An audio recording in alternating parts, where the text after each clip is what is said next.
नमस्कार बच्चों, आप देख रहे हो आपका अपना चैनल पढ़ाई इतनी इजी क्यों।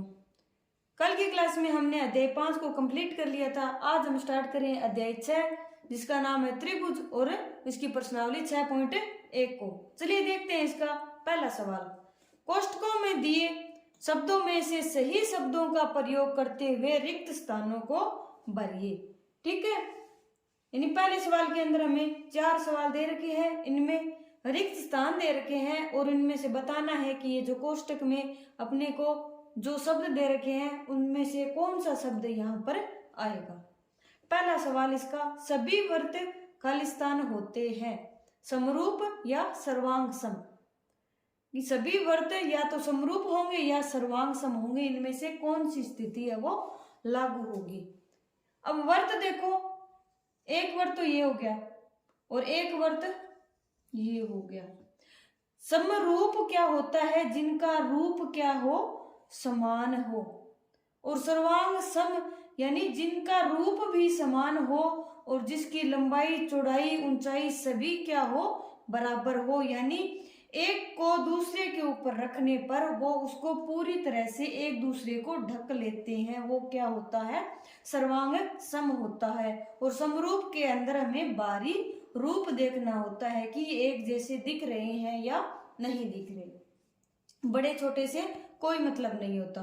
अब ये देखो, ये छोटा है ये बड़ा है। सभी वर्त यानी वर्त तो छोटे बड़े भी हो सकते हैं, यानी सभी वर्त सर्वांग सम नहीं होंगे। यानी इसको हम इसके ऊपर रखेंगे तो ये इतनी साइड है, ये वाली ये बच जाएगी। ठीक है, इसका मतलब क्या हुआ कि सभी वर्त क्या होते हैं, सम रूप होते हैं, ना कि सर्वांग सम। ठीक है। सेकंड, सभी वर्ग खालिस्तान होते हैं समरूप होते हैं या सर्वांग सम होते हैं। सभी वर्ग क्या होते हैं, सब एक तो वर्ग ये ले लो और एक ये ले लो और एक वर्ग ये भी तो अपना वर्ग ही होता है, बड़ा है। ठीक है, यानी ये और ये दोनों तो सेम है, दोनों समान लंबाई या समान भुजा वाले वर्ग तो क्या होंगे, सर्वांग सम होंगे। लेकिन अलग अलग भुजाएं होंगी जिनकी, ये छोटी है ये बड़ी है, अलग अलग भुजाओं वाले वर्ग है वो क्या होंगे, समरूप होंगे, ना कि सर्वांग सम। यहाँ पर क्वेश्चन में क्या दे रखा है, सभी वर्ग दे रखे हैं, यानी ये दो वर्ग तो सर्वांग सम होंगे, लेकिन ये तीसरा वर्ग है वो सर्वांग सम नहीं होता। यानी सभी जितने भी वर्ग होते हैं वो क्या होते हैं, समरूप होते हैं, यानी उनका रूप सेम होता है। ठीक है, सर्वांग सम होना जरूरी नहीं है, लेकिन समरूप तो होंगे ही होंगे। तीसरा सवाल, सभी खालिस्तान त्रिभुज समरूप होते हैं समद्विबाहु या समबाहु। या तो सभी समद्विबाहु त्रिभुज समरूप होंगे या फिर सभी समबाहु त्रिभुज सर्वांग सम होंगे। समद्विबाहु के लिए देखते हैं हम, एक तो ये दोनों भुजाएं क्या कर दी, बराबर कर दी।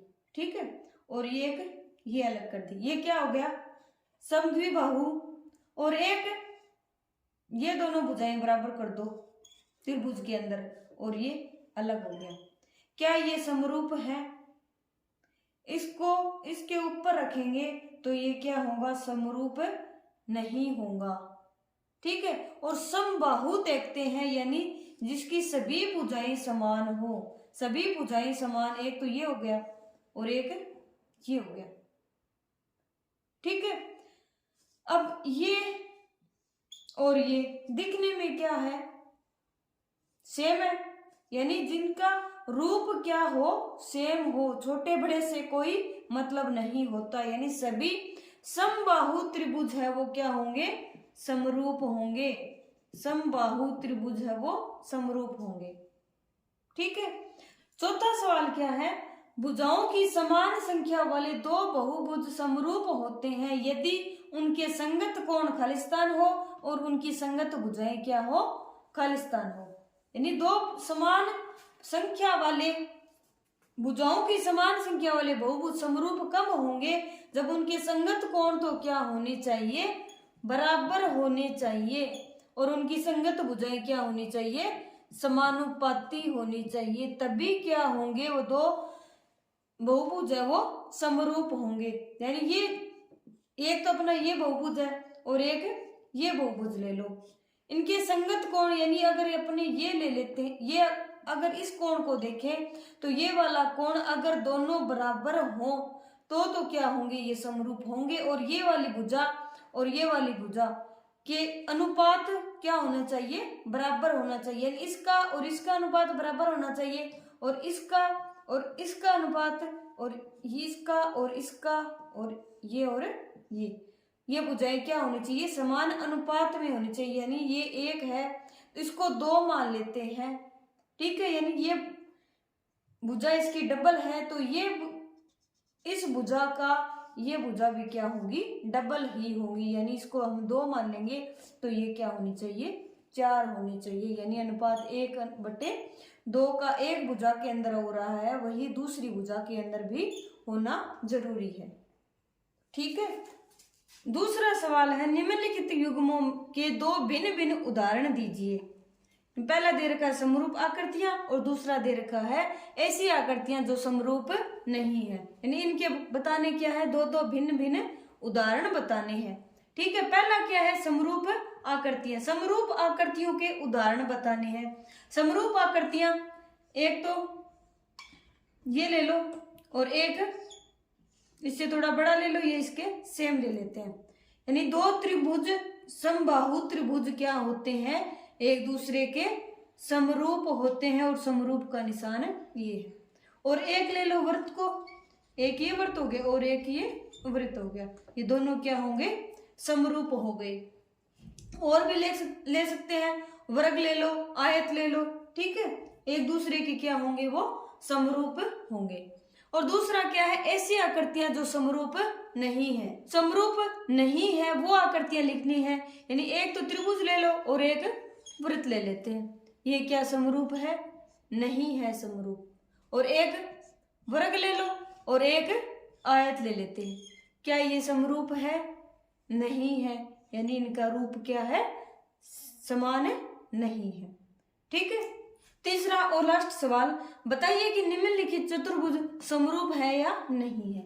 यानी ये 2 चतुर्भुज दे रखे हैं, बताना है कि ये समरूप है या नहीं है। समरूप की परिभाषा क्या होती है, जिनके संगत कोण तो क्या होने चाहिए, बहुभुज के समान होने चाहिए, और उनकी संगत भुजाएं हैं वो क्या होनी चाहिए, समानुपाती होनी चाहिए, ठीक है। इसमें देखो ये 1.5 है सभी भुजाएं, और इसमें क्या है, सभी भुजाएं 3-3 सेमी की है। यानी ये 1.5 और 3 का अनुपात कितना हो गया, 1:2। यानी भुजाएं तो क्या होगी, 1:2 में है सभी। लेकिन कोण क्या है, ये तो 90 डिग्री का है और ये 90 डिग्री का नहीं है, ठीक है। इसका मतलब क्या हुआ कि ये दोनों चतुर्भुज है वो समरूप नहीं है, क्योंकि यहां भुजाएं तो